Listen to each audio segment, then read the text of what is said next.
ଆରେ କାଉ ରହ ରହ ଏତେ ତରତର ହେଇ ତୁ କୁଆଡେ ଯାଉଛୁ? ଆରେ ଚଢ଼େଇ, ତୁ ତ ଜାଣିଛୁ ଆମ ଜଙ୍ଗଲରେ ଆଉ ବେଶୀ ଖାଇବା ମିଳୁନି। ମୁଁ ସେଥିପାଇଁ ପାହାଡ଼ ଉପରକୁ ଯାଉଛି।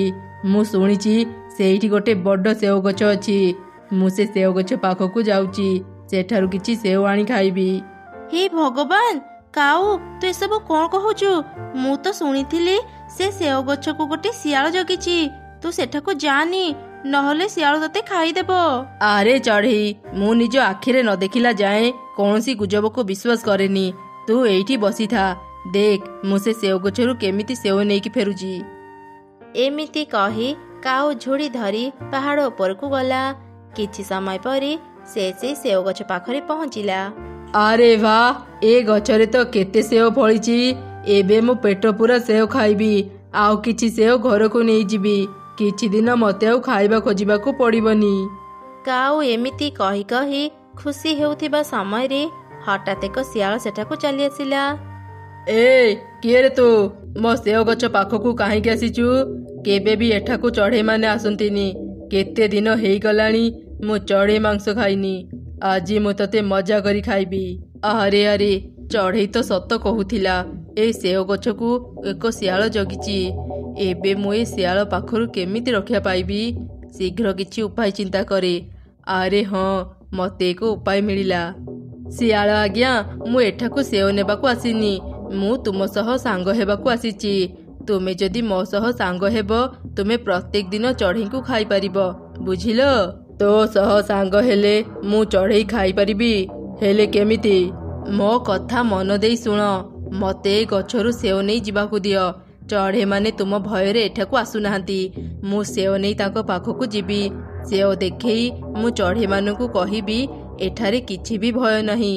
ମୋ କଥାକୁ ବିଶ୍ୱାସ କରି ଚଢ଼େଇମାନେ ସେଓ ଖାଇବା ପାଇଁ ଏଠାକୁ ଆସିବେ। ସେତେବେଳେ ତୁମେ ଚଢ଼େଇମାନଙ୍କୁ ଧରି ଧରି ଖାଇବ। ଆରେ ବାଃ କାଉ, ତୋ ବୁଦ୍ଧି ତ ବହୁତ ଭଲ। ତୋ ବଦଳରେ ଯଦି ମୁଁ ଅନେକ ଚଢ଼େଇଙ୍କୁ ଖାଇପାରିବି, ତାହେଲେ ମୁଁ ତତେ ଛାଡ଼ିଦେବି। ତୁ ତ କଥା ରଖିବୁ, ନହେଲେ ମୁଁ ତତେ ଛାଡ଼ିବିନି। କାଉ ଏକଥାରେ ରାଜି ହେଇଗଲା। ଆଉ ଖୁସି ମନରେ କିଛି ସେଓ ତୋଳି ସେଠାରୁ ଚାଲିଗଲା। କାଉ ଆଉ ଶିଆଳର ସବୁ କଥା ସେଓ ଗଛ ବି ଶୁଣୁଥିଲା। ସେ ମନରେ ଚିନ୍ତା କଲା, ମୁଁ କଣ ଶୁଣିଲି?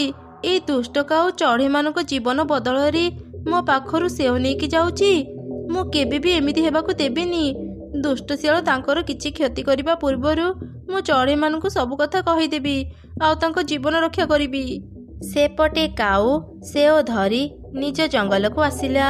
ସେ ଦେଖିଲା ଏକ ଗଛ ଡାଳରେ କିଛି ଚଢ଼େଇ ବସିଛନ୍ତି। ସେ ତାଙ୍କ ପାଖକୁ ଗଲା। ଆରେ ଚଢ଼େଇ, ଦେଖ ଦେଖ, ମୁଁ ପାହାଡ଼ ଉପରେ ଥିବା ଗଛରୁ ସେଓ ତୋଳିକି ଆଣିଛି। କାହିଁ, ମୁଁ ସେଠି ତ କୋଉ ଶିଆଳକୁ ଦେଖିନି। ଯଦି ସେଓ ଖାଇବାକୁ ଇଚ୍ଛା, ତେବେ ଯା ସେ ଗଛ ପାଖକୁ। ମନ ଭରି ମିଠା ସେଓ ଖାଇପାରିବୁ। ଏମିତି କହି କାଉ ସେଠାରୁ ଚାଲିଗଲା। ଚଢ଼େଇମାନେ ନିଜ ଭିତରେ କଥା ହେଲେ, ଆରେ ସମସ୍ତେ ଦେଖିଲ, କାଉ ସେ ସେଓ ଗଛରୁ ସେଓ ନେଇକି ଫେରିଛି। ବୋଧହୁଏ ଶିଆଳ ସେ ଜାଗାରେ ଆଉ ନାହିଁ। ଚାଲ ଆମେ ସମସ୍ତେ ବି ସେଠାକୁ ଯାଇ ସେଓ ଖାଇକି ଆସିବା। ହଁ ହଁ ଚଢ଼େଇ, ତୁ ଏକଦମ ଠିକ କଥା କହିଛୁ। ଆଜି ତ ସନ୍ଧ୍ୟା ହେଇଗଲାଣି।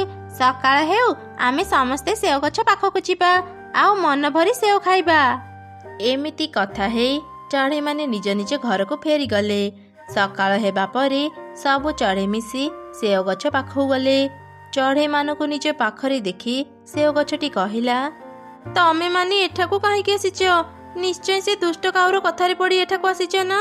ସେ ଦୁଷ୍ଟ କାଉ ତା ନିଜ ଜୀବନ ବଦଳରେ ତମମାନଙ୍କ ଜୀବନ ଶିଆଳ ପାଖରେ ବନ୍ଧା ରଖିଛି। ଶିଆଳ କେତେବେଳେ ବି ଆସିପାରେ। ଶୀଘ୍ର ଏ ଜାଗା ଛାଡ଼ି ଚାଲିଯାଅ। ଆରେ ଏ ସେଓ ଗଛ ଏମିତି ଓଲଟା ପାଲଟା କଥା କାହିଁକି କହୁଛି? କାଉ ଆମର ଜାତି ଭାଇ, ସେ ଆମ ସହ ଏମିତି କେବେ ବି କରିବନି। ଆଉ ରହିଲା ଶିଆଳ କଥା, କାହିଁ ମୁଁ ତ ଏଠି କୋଉ ଶିଆଳକୁ ଦେଖୁନି। ମତେ ତ ଲାଗୁଛି ଏ ସେଓ ଗଛ ଆମକୁ ସେଓ ନ ଦେବା ପାଇଁ ଏମିତି ମିଛ କଥା କହୁଛି। ଏ ସେଓ ଗଛର କଥା କେହି ବି ଶୁଣନି। ଚାଲ ଚାଲ ସମସ୍ତେ ପେଟ ପୁରା ସେଓ ଖାଇବା। ଆରେ ଏ ଚଢ଼େଇ ମାନେ ତ ମୋର କିଛି କଥାକୁ ବିଶ୍ୱାସ କରୁନାହାନ୍ତି। ଯଦି ଏବେ ଶିଆଳ ଚାଲି ଆସିବ, ମୁଁ ଏମାନଙ୍କୁ ତା ପାଖରୁ କେମିତି ରକ୍ଷା କରିବି? ସେପଟେ ଚଢ଼େଇମାନେ ମନ ଖୁସିରେ ସେଓ ଖାଇ ସେଠାରୁ ଚାଲିଗଲେ। ଶିଆଳ ନ ଆସିବା ଯୋଗୁଁ ସେଓ ଗଛଟି କହିଲା, ଯାହା ହେଉ ଚଢ଼େଇମାନେ ଶିଆଳ ପାଖରୁ ଆଜି ରକ୍ଷା ପାଇଗଲେ। ହେ ଭଗବାନ, ଚଢ଼େଇମାନେ ଆଉ ମୋ ପାଖକୁ ନ ଆସିଲେ ଭଲ ହୁଅନ୍ତା। ଏମିତି ସେ ଦିନ କଟିଗଲା। ପରଦିନ ସକାଳେ ପୁଣି ଚଢ଼େଇମାନେ ସେଓ ଖାଇବା ପାଇଁ ସେଓ ଗଛ ପାଖକୁ ଆସିଲେ। ଆରେ ତମେମାନେ ପୁଣି ଆଜି ମୋ ପାଖକୁ ଚାଲି ଆସିଲ। ବଞ୍ଚିବାକୁ ଯଦି ଚାହୁଁଛ ଏଠାରୁ ଶୀଘ୍ର ଚାଲିଯାଅ। ଶିଆଳ କେତେବେଳେ ବି ଆସି ତମମାନଙ୍କୁ ଧରି ପକେଇବ। ଆରେ ଆଜି ବି ଏ ସେଓ ଗଛ ଏକା କଥା କହୁଛି। ଲାଗୁଛି ସେଓ ଗଛ ଆମକୁ ତା ସେଓ ଦେବାକୁ ଚାହୁଁନି, ସେଥିପାଇଁ ଏମିତି ଭୁଲ ଭାଲ କଥା କହୁଛି। ନା ନା, ତମେମାନେ ମତେ ଭୁଲ ବୁଝୁଛ। ମୋ ଫଳ ତମେମାନେ ଖାଇଲେ ମୁଁ ବେଶୀ ଖୁସି ହେବି, ହେଲେ ଏଠି ତମମାନଙ୍କ ଉପରେ ବିପଦ ଅଛି। ମୋ କଥାକୁ ବିଶ୍ୱାସ କର, ଏଠାରୁ ଚାଲିଯାଅ। ବିପଦ? କାହିଁ ବିପଦ? ତ ସେଓ ଆମକୁ ନ ଦେବା ପାଇଁ ଏମିତି ବାହାନା କରୁଛୁ ନା? ଚାଲ ସମସ୍ତେ, ଆଜି ଆମେ ୟାର ଡାଳ ଭାଙ୍ଗି ସବୁ ସେଓ ନେଇଯିବା। ଏମିତି କଥା ହେଇ ସବୁ ଚଢ଼େଇ ସେଓ ଗଛର ଡାଳ ଭାଙ୍ଗିବା ଆରମ୍ଭ କଲେ। ଗଛଟିକୁ ଭାରି କଷ୍ଟ ହେଲା। ସେ ଚିତ୍କାର କରି କହିଲା, ଆଃ, ମତେ ଏମିତି କଷ୍ଟ ଦିଅନି। ମୁଁ ଏ କଷ୍ଟ ଆଉ ସହି ପାରୁନି। ମୋ କଥାକୁ ବିଶ୍ୱାସ କର, ମୁଁ ମିଛ କହୁନି। ସେଓ ଗଛଟି ଏପରି କହୁଥିବା ସମୟରେ ଶିଆଳ ସେଠାକୁ ଚାଲି ଆସିଲା। ଏତେ ଗୁଡ଼ିଏ ଚଢ଼େଇଙ୍କୁ ଦେଖି ଶିଆଳ ଖୁସିରେ କହିଲା, ଆରେ ବାଃ, କାଉ ତ ଏକଦମ ଠିକ କଥା କହୁଥିଲା। ତା ବଦଳରେ ସେ ଅନେକ ଚଢ଼େଇଙ୍କୁ ମୋ ପାଖକୁ ପଠେଇଛି। କାଲି ଟିକେ ଅସୁସ୍ଥ ଥିଲି, ସେଥିପାଇଁ ଆସିପାରିଲିନି। ଆଜି ସୁସ୍ଥ ହେଲା ପରେ ଆସି ଦେଖୁଛି ମୋ ଖାଇବାରେ ଏତେ ଚଢ଼େଇ ଅଛନ୍ତି। ଆଜି ତ ମୋର ଭାଗ୍ୟ ଖୋଲିଗଲା। ଶିଆଳର ଏପରି କଥା ଶୁଣି ସବୁ ଚଢ଼େଇ ଖୁବ୍ ଡରିଗଲେ। ଆରେ ଏ ସେଓ ଗଛ ତ ଠିକ କଥା କହୁଥିଲା। ଏବେ ଆମେ ଏ ଶିଆଳ ପାଖରୁ କେମିତି ରକ୍ଷା ପାଇବା? ସେଓ ଗଛ ଆମକୁ କ୍ଷମା କରିଦେବ। ଆମେ ତ କଥାକୁ ବିଶ୍ୱାସ ନ କରି ବଡ଼ ଭୁଲ କରିଦେଲୁ। ଏବେ ଆମେ ସମସ୍ତେ ଏ ଶିଆଳର ପେଟକୁ ଯିବୁ। ଭୟ କରନି ଚଢ଼େଇମାନେ, ତୁରନ୍ତ ମୋ କୋରଡ଼ ଭିତରକୁ ଚାଲି ଆସ। ମୁଁ ତମମାନଙ୍କୁ ନିଶ୍ଚୟ ରକ୍ଷା କରିବି। ଆଜି ମୋ ପାଖରୁ କେହି ବି ରକ୍ଷା ପାଇବନି। ରୁହ, ମୁଁ ଏବେ ତମ ସବୁ ଚଢ଼େଇଙ୍କୁ ଗଛ କୋରଡ଼ରୁ ବାହାର କରି ଖାଇଦେବି। ଏମିତି କହି ଶିଆଳ ଚଢ଼େଇମାନଙ୍କୁ ଧରିବା ପାଇଁ ଗଛ ଉପରକୁ ଡେଇଁଲା। ଚଢ଼େଇଙ୍କର କିଛି କ୍ଷତି ନ କରିବା ପାଇଁ ସେଓ ଗଛ ଶିଆଳକୁ ଯେତେ ଅନୁରୋଧ କଲେ ବି ଶିଆଳ ତାର କିଛି କଥା ଶୁଣିଲାନି। ଓଲଟା ତା ଧାରୁଆ ନଖରେ ସେଓ ଗଛକୁ ଆଘାତ କଲା। ସେଓ ଗଛ ରାଗିଯାଇ କହିଲା, ଦୁଷ୍ଟ ଶିଆଳ, ତୁମ କଥା ଶୁଣିବୁନି ତ? ଭାବିଥିଲି କୌଣସି ଜୀବର କିଛି କ୍ଷତି କରିବିନି, ହେଲେ ତୁ ଏସବୁ କରିବା ପାଇଁ ମତେ ବାଧ୍ୟ କରୁଛୁ। ଏ ଜୀବନରେ ତୁ ଆଉ କେବେ ବି ଚଢ଼େଇ ମାଂସ ଖାଇପାରିବୁନି। ଦେଖ ମୁଁ ଏବେ ତାର କ'ଣ ଅବସ୍ଥା କରୁଛି। ଏମିତି କହି ସେଓ ଗଛ ତାର ଏକ ବଡ଼ ଶକ୍ତ ଡାଳ ଶିଆଳର ମୁଣ୍ଡ ଉପରକୁ ପକେଇଦେଲା। ମୁଣ୍ଡରେ ଆଘାତ ହେବା ଯୋଗୁଁ ଶିଆଳ ସଙ୍ଗେ ସଙ୍ଗେ ହିଁ ସେଇଠି ମରିଗଲା। ଚଢ଼େଇମାନେ ଏବେ ବାହାରକୁ ଚାଲି ଆସ। ଏ ଶିଆଳ ତମମାନଙ୍କର ଆଉ କିଛି କ୍ଷତି କରିପାରିବନି। ସେଓ ଗଛ, ଆମେ ତୁମକୁ କେମିତି ଧନ୍ୟବାଦ ଦେବୁ ଜାଣିପାରୁନୁ। ଆମେ ସମସ୍ତେ ତୁମକୁ ଅପମାନ ଦେଇ ଅନେକ କଷ୍ଟ ଦେଇଛୁ, ତଥାପି ତୁମେ ଆମର ଜୀବନ ରକ୍ଷା କଲ। ଆମ ସମସ୍ତଙ୍କୁ କ୍ଷମା କରିଦିଅ। ଆରେ ନା ନା, ମୁଁ ତମମାନଙ୍କ ଉପରେ ଜମା ବି ରାଗିନି। ମୁଁ ତମମାନଙ୍କୁ ରକ୍ଷା କରିପାରିଲି, ମୁଁ ସେତିକିରେ ଖୁସି। ତୁମ ପରି ସାହାଯ୍ୟକାରୀ ସେଓ ଗଛ ମୁଁ ମୋ ଜୀବନରେ ବି ଦେଖିନି। ତୁମେ ସତରେ ବହୁତ ଭଲ। ଆମେ ତୁମର ଏ ଉପକାର କେବେ ବି ଭୁଲିବୁନି। ତା ପୂର୍ବରୁ ଚାଲ ସେ ଦୁଷ୍ଟ କାଉର କଥା ବୁଝିବା। ସେ ଆମର ଏତେ ବଡ଼ କ୍ଷତି କରିବାକୁ ଚାହୁଁଥିଲା। ସବୁ ଚଢ଼େଇ ଅନେକ ରାଗି ଯାଇଥିଲେ। ସମସ୍ତେ କାଉ ପାଖକୁ ଯାଇ ତାକୁ ବହୁତ ପିଟିଲେ ଆଉ ତାକୁ ଜଙ୍ଗଲରୁ ବାହାର କରିଦେଲେ। ତାପରେ ସମସ୍ତେ ପୂର୍ବ ଭଳି ଖୁସିରେ ରହିଲେ।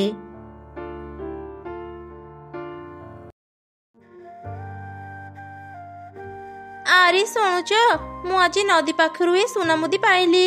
ମତେ ଲାଗୁଛି ଏ ମୁଦି ରାଣୀ ମାଙ୍କର। ସେ ଆଜି ଗାଧୋଇବାକୁ ଆସିଥିଲେ, ବୋଧେ ଭୁଲରେ ତାଙ୍କ ପାଖରୁ ଏ ମୁଦି ଖସି ପଡ଼ିଥିବ। ଚାଲ ରାଣୀ ମାଙ୍କୁ ଏ ମୁଦି ଫେରେଇଦେବା, ସେ ଖୁସି ହେଇଯିବେ। ହଁ, ତୁ ଠିକ କହିଛୁ। ହୁଏତ ରାଣୀମା ଖୁସିରେ ଆମକୁ କିଛି ଉପହାର ଦେବେ। ଚାଲ ଚାଲ ଶୀଘ୍ର ଏ ମୁଦି ଧରି ରାଣୀମାଙ୍କ ପାଖକୁ ଯିବା। ଏମିତି ଚିନ୍ତା କରି ସେମାନେ ମୁଦି ଧରି ରାଜପ୍ରସାଦକୁ ଯିବା ପାଇଁ ବାହାରିଲେ। ତାଙ୍କ ଘର ପାଖରେ ଏକ କୁକୁଡ଼ା ରହୁଥିଲା। କୁକୁଡ଼ା ନିଜ ଘର ସାମ୍ନାରେ କିଛି ଧାନ ଖାଉଥିଲା। ଆରେ ମୁଁ ଗୋଟେ କଥା ଭାବୁଥିଲି, ଯଦି ରାଣୀମା ଆମକୁ ଭୁଲ ବୁଝି ଜେଲରେ ଭର୍ତ୍ତି କରିଦେବେ? ଆରେ ନା ନା, ଭୟ କରନି। ରାଣୀମା ବହୁତ ଭଲ, ସେ ଏମିତି କେବେ ବି କରିବେନି। ଆରେ ତମ ସହ କଥା ହେବା ଯୋଗୁଁ ମୁଦିଟି ମୋ ପାଟିରୁ ଖସି ପଡ଼ିଲା। ଚାଲ ତଳକୁ ଯାଇ ଖୋଜିବା। ଆରେ ଏ କ'ଣ? ଏ କୁକୁଡ଼ାଟା ତ ସେ ସୁନା ମୁଦି ଗିଳିଦେଲା। ହେ ଭଗବାନ, ଏବେ କ'ଣ ହେବ? ତୁ କାନ୍ଦନି, ଚାଲ ଶୀଘ୍ର ସେ କୁକୁଡ଼ା ପାଖକୁ ଯିବା। ଆରେ କୁକୁଡ଼ା, ତୁ ଖାଇବା ସହ ରାଣୀମାଙ୍କ ମୁଦି ବି ଗିଳି ଦେଇଛୁ। ହେଁ, ମୁଁ ମୁଦି ଗିଳି ପକେଇଲି? ଆରେ ଏ ମୁଦି ମୋ ପେଟ ଭିତରୁ କାହିଁକି ବାହାରୁନି? ରହ ରହ, ଆମେ ଦୁଇ ଜଣ ତ ପେଟ ଭିତରୁ ମୁଦି ବାହାର କରିଦେଉଛୁ। ଏମିତି କହି ଦୁଇ ଚଢ଼େଇ କୁକୁଡ଼ାକୁ ଝୁଣିବାକୁ ଲାଗିଲେ। ଆରେ ବାବାରେ, ମରିଗଲି। ତମେ ଦୁଇ ଜଣ କ'ଣ ମୋ ଡେଣା ଛିଡ଼େଇ ଦେବ? ଆରେ ରହିଯାଅ, ଛାଡ଼ ମୋତେ। ଦୁଇ ଚଢ଼େଇ କୁକୁଡ଼ାର କିଛି କଥା ନ ଶୁଣି ଦୁଇ ପଟୁ ତା ଡେଣା ଧରି ତାକୁ ଟାଣୁଥିଲେ। ହଠାତ୍ ଥକି ଯାଇ ଦୁଇ ଚଢ଼େଇ ତଳେ ପଡ଼ିଗଲେ। ଆରେ ବାପରେ, ମୋର ତ ମୁଣ୍ଡ ବୁଲେଇ ଦେଲା। ଓହୋ, ଏ ମୁଦିଟା ମୋ ପେଟ ଭିତରୁ କାହିଁକି ବାହାରୁନି? ଏ ମୁଦି ବାହାର ମୋ ପେଟ ଭିତରୁ। ଏମିତି ମୁଦି ବାହାରିବନି, ରହ ମୁଁ ଆଉଥରେ ଚେଷ୍ଟା କରୁଛି। ଏମିତି କହି ଚଢ଼େଇ କୁକୁଡ଼ାର ପେଟ ଚିପିଲା, ହେଲେ ଯେତେ ଚେଷ୍ଟା କଲେ ବି କୁକୁଡ଼ା ପେଟରୁ ମୁଦି ବାହାରିଲାନି। ଆରେ ଛାଡ଼ ଛାଡ଼ ମୋତେ। ମୁଦି ବାହାର କରିବାକୁ ଯାଇ ତମେ ମାନେ ମୋତେ ମାରିଦେବ ନା କ'ଣ? କିଛି ସମୟ ପରେ ସନ୍ଧ୍ୟା ହେଇଯିବ। ମୁଁ ଯାଉଛି, ଏବେ ଆରାମ କରିବି। ସକାଳ ହେଉ ମୋ ପେଟ ଭିତରୁ ମୁଦି ବାହାର କରିବାର ବ୍ୟବସ୍ଥା କରିବା। ଏବେ ତମେ ମାନେ ମୋତେ ଆଉ ବିରକ୍ତ କରନି, ଯାଅ ଏଠୁ। ତାପରେ କୁକୁଡ଼ା ଝୁଲି ଝୁଲି ତା ଘର ଭିତରକୁ ଯାଇ କବାଟକୁ ବନ୍ଦ କରିଦେଲା। ଆରେ ଏସବୁ କ'ଣ ହେଇଗଲା ଦେଖ ନା। କ'ଣ ଆଉ କରିବା, ଏବେ ରାତି ସାରା ଏଇ କୁକୁଡ଼ାକୁ ଜଗିବାକୁ ହେବ। ଏ ସବୁ ହେଇଛି ତମରି ପାଇଁ। ତମେ ମୋ ସହ କଥା ହେଲେ ବୋଲି ମୁଁ ତୁମକୁ ଉତ୍ତର ଦେଲି, ଯାହା ଫଳରେ ମୋ ପାଟିରୁ ମୁଦି ଖସିଗଲା, ଆଉ ଏ କୁକୁଡ଼ା ମୁଦିକୁ ଗିଳି ପକେଇଲା। ହଁ ହଁ, ଏବେ ତ ସବୁ ଦୋଷ ମୋର ନା। ଥାଉ, ଆଉ କିଛି ବି କୁହନି। ଚାଲ ସେ ପାଖ ଗଛ ଡାଳରେ ଯାଇ ବସିବା, ଆଉ ସକାଳ ହେବ ଯାଇ ଅପେକ୍ଷା କରିବା। ତାପରେ ସେ ଦୁଇ ଚଢ଼େଇ ଗଛ ଡାଳରେ ଯାଇ ବସିଲେ। ଦେଖୁ ଦେଖୁ ରାତି ବି ହେଇଗଲା। ସେପଟେ ପ୍ରାସାଦରେ ଚିଲ ରାଣୀ ତାର ସବୁ ଗହଣା ଖୋଜି ଦେଖିଲା, ସେଠି ତାର ପ୍ରିୟ ମୁଦି ନାହିଁ। ଆରେ ମୋ ପ୍ରିୟ ମୁଦି ଏଠି ନାହିଁ। ମୋ ମୁଦିକୁ କିଏ ଚୋରି କରି ନେଇଗଲା ନା ମୁଁ କୁଆଡ଼େ ହଜେଇଦେଲି? ଦାସୀ, ଶୀଘ୍ର ଯାଅ, ଏ କଥା ମହାରାଜାଙ୍କୁ କହିଦିଅ, ଆଉ ଚାରିଆଡ଼େ ମୁଦି ଖୋଜିବାର ବ୍ୟବସ୍ଥା କର। ଦାସୀ ତୁରନ୍ତ ଯାଇ ଚିଲ ରାଜାକୁ ସବୁ ଘଟଣା କହିଲା। ରାଜା ରାଗି ଯାଇ ସିପାହୀମାନଙ୍କୁ ମୁଦି ଖୋଜିବା ପାଇଁ ପଠେଇଦେଲା। କିଛି ସମୟ ପରେ ସକାଳ ହେଇଗଲା। ସେପଟେ କୁକୁଡ଼ା ଏକ ସୁନେଲି ରଙ୍ଗର ଅଣ୍ଡା ଦେଲା। ଏ କ'ଣ? ମୋ ଅଣ୍ଡା ତ ଧଳା ହେବାର କଥା, ସୁନା ରଙ୍ଗର କେମିତି ହେଲା? କୁକୁଡ଼ାର ଏପରି ଚିତ୍କାର ଶୁଣି ଦୁଇ ଚଢ଼େଇ ତା ପାଖକୁ ଆସିଲେ। ଆରେ କୁକୁଡ଼ା, ମତେ ଲାଗୁଛି ତୁ ଯୋଉ ସୁନାର ମୁଦିଟା ଖାଇଥିଲୁ, ତୋ ପେଟ ଭିତରେ ସେଇଟା ତରଳି ଯାଇଛି, ସେଥିପାଇଁ ତୁ ବୋଧେ ସୁନା ଅଣ୍ଡା ଦେଲୁ। କୁକୁଡ଼ା, ଆମକୁ ତ ସୁନା ଅଣ୍ଡାଟା ଦେଇଦେ। ଏତେ କଷ୍ଟରେ ମୁଁ ଅଣ୍ଡା ଦେଲି କ'ଣ ତମମାନଙ୍କ ପାଇଁ? ନା ନା, ମୁଁ ମୋ ଅଣ୍ଡା କାହାକୁ ବି ଦେବିନି। ଏ ଅଣ୍ଡା ଭିତରୁ ମୋର ସୁନ୍ଦର ଛୁଆ ବାହାରିବ। ମୁଁ ତାର ନାଁ ରଖିବି ସୋନାଲି। ଆଚ୍ଛା ଠିକ୍ ଅଛି, ତୁ ତ ଛୁଆକୁ ନେଇଯିବୁ, ହେଲେ ଅଣ୍ଡାର ଖୋଳପା ଆମକୁ ଦେଇଦେବୁ। ଆମେ ସେଥିରେ ମହାରାଣୀଙ୍କ ପାଇଁ ଏକ ନୂଆ ସୁନା ମୁଦି ତିଆରି କରିଦେବୁ। ହଉ, ସେ କଥା ପରେ। ମତେ ଏବେ ଭାରି ଭୋକ ଲାଗିଲାଣି। ମୁଁ ଯାଉଛି, ବାହାରୁ ଖାଇବା ଖାଇକି ଆସିବି। ତମେ ମାନେ ମୋ ଅଣ୍ଡା ଜଗିଥାଅ। କୁକୁଡ଼ା ଦୁଇ ଚଢ଼େଇଙ୍କୁ ତା ଅଣ୍ଡା ଜଗେଇ ଖାଇବା ଖୋଜିବାକୁ ଚାଲିଗଲା। ରାଜ ସିପାହୀମାନେ ରାଣୀଙ୍କ ସୁନା ମୁଦି ଖୋଜି ଖୋଜି କୁକୁଡ଼ା ଘର ପାଖରେ ପହଞ୍ଚିଲେ। ଚାରିଆଡ଼େ ତ ଖୋଜିଲେ, ହେଲେ ରାଣୀମାଙ୍କ ମୁଦି ପାଇଲେନି। ଆଗରେ ଗୋଟେ କୁକୁଡ଼ା ଘର ଅଛି, ଚାଲ ସେ ଘରକୁ ଭଲ ଭାବରେ ଖୋଜିବା, ହୁଏତ ସେଇଠି ରାଣୀମାଙ୍କ ମୁଦି ମିଳିପାରେ। ସିପାହୀମାନଙ୍କ କଥା ଦୁଇ ଚଢ଼େଇ ଶୁଣିପାରିଲେ। ସେମାନେ ଭୟରେ କୁକୁଡ଼ା ଅଣ୍ଡା ଧରି ଝରକାପଟୁ ଘରୁ ବାହାରି ଦୂରକୁ ଚାଲିଗଲେ।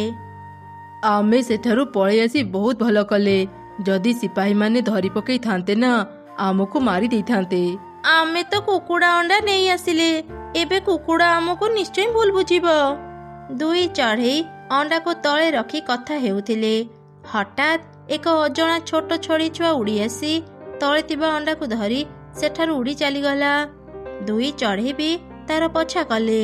ସେ ଚଢ଼େଇ ଛୁଆ ବହୁତ ଜୋର ଜୋରରେ ଉଡୁଥିଲା।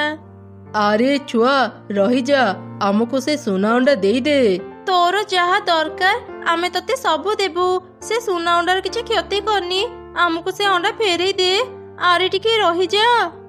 ଦୁଇ ଚଢ଼େଇ ଯେତେ ଚିତ୍କାର କଲେ ବି ସେ ଚଢ଼େଇ ଛୁଆ ତାଙ୍କର କିଛି କଥା ଶୁଣିଲାନି, ଆଉ ଆଗକୁ ଯାଉଥିଲା। ହଠାତ୍ ସେ ଏକ ଜାଗାରେ ଅଟକିଗଲା। ଆରେ ଛୁଆ, ଆମକୁ ସେ ଅଣ୍ଡା ଏବେ ଫେରେଇ ଦେ। ଏ ଅଣ୍ଡା ଆମର ନୁହଁ, ଆଉ ଜଣଙ୍କର। ଏଇ ନିଅ ତମ ଅଣ୍ଡା, ଆଉ ଚାରି ପାଖକୁ ଟିକେ ଭଲ ଭାବରେ ଦେଖ। ଏ କଣ ସମସ୍ତେ ଏମିତି ଭଙ୍ଗା ଘରେ କାହିଁକି ରହୁଛନ୍ତି? ଆଉ ସମସ୍ତେ ଏମିତି ରୋଗୀଣା କାହିଁକି ଦେଖା ଯାଉଛନ୍ତି? ଚଢ଼େଇ ଛୁଆ, ତୁ କିଏ?